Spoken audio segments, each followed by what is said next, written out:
जय जय रघुवीर समर्थ. नमस्कार, मी रवींद्र पाठक, समर्थ या चित्रपटाचा निर्माता आहे. माझ्या मराठी बांधवांना माझ्या मनातली एक कैफियत, एक व्यथा सांगण्यासाठी म्हणून हा व्हिडिओ करतोय. आमचा हा चित्रपट 14 ऑगस्ट रोजी रिलीज झाला. त्या दिवशी बॉलिवूडचे 2 मोठे चित्रपट रिलीज झाल्यामुळं आम्हाला स्क्रीन्स मिळत नव्हत्या. दुपारी 1 आणि 1:30चे असे शो, आणि तोही दिवसाला 1 शो.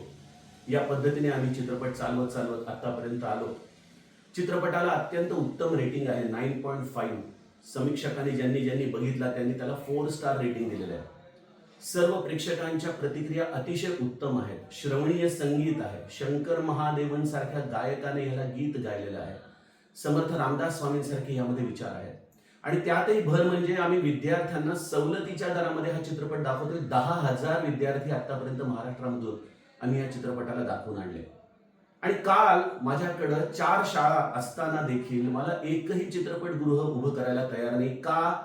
तर एक दक्षिणेकडचा चित्रपट आलेला आहे आणि आम्हाला 400 रुपये प्रत्येक सीटला मिळतात. मग आम्ही तुमच्या 100-150 रुपयाच्या फुटकळ गोष्टींसाठी चित्रपट कशाला देऊ? अशा पद्धतीची उत्तर आम्हाला चित्रपटगृहातून मिळतात. मराठी चित्रपटाने करायचं काय? ठीक आहे, स्पर्धेमध्ये आम्हाला उभं राहिलं पाहिजे, आम्ही स्पर्धेमध्ये जिंकलं पाहिजे, हे सगळं ठीक आहे, पण अरे आम्हाला कॉम्पीट करायला चान्स तर द्या. रिलीज झाल्यापासून दररोज 1 शो, तोही दुपारी 1 आणि 1:30चा, तो देखील आम्ही फास्ट फिलिंग करून दाखवला.